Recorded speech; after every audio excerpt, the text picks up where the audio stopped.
আজকে আপনাদের সাথে শেয়ার করব একটা হাতে মাখানো মাছের রেসিপি। বাটা মাছ দিয়ে রেসিপিটা তৈরি হবে। সম্পূর্ণ রেসিপিটা মা বানাচ্ছে, আপনারা দেখতে থাকুন।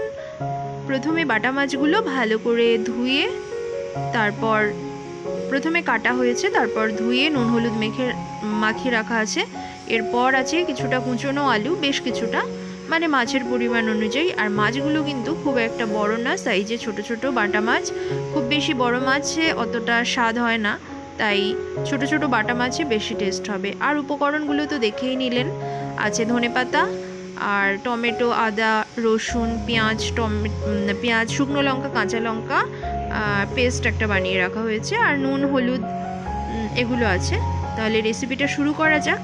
প্রথমেই ফ্রাইং প্যানে দিয়ে দেওয়া হলো কুচনো আলু, তারপর নুন হলুদ মেখে রাখা বাটা মাছ, তারপর দেওয়া হলো ধনেপাতা, দেওয়া হচ্ছে একে একে স্বাদ অনুসারে নুন, কাশ্মীরি রেড চিলি পাউডার। এরপর দিয়ে দিতে হবে জিরে গুঁড়ো।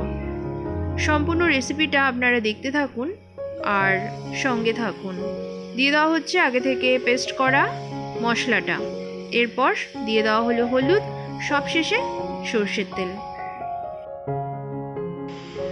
এরপর সর্ষের তেল দেওয়া হয়ে গেলে, যেহেতু হাতে মাখা মাছ, তাই হাত দিয়ে অবশ্যই সব উপকরণগুলোকে ভালো করে মেখে নেওয়া হচ্ছে।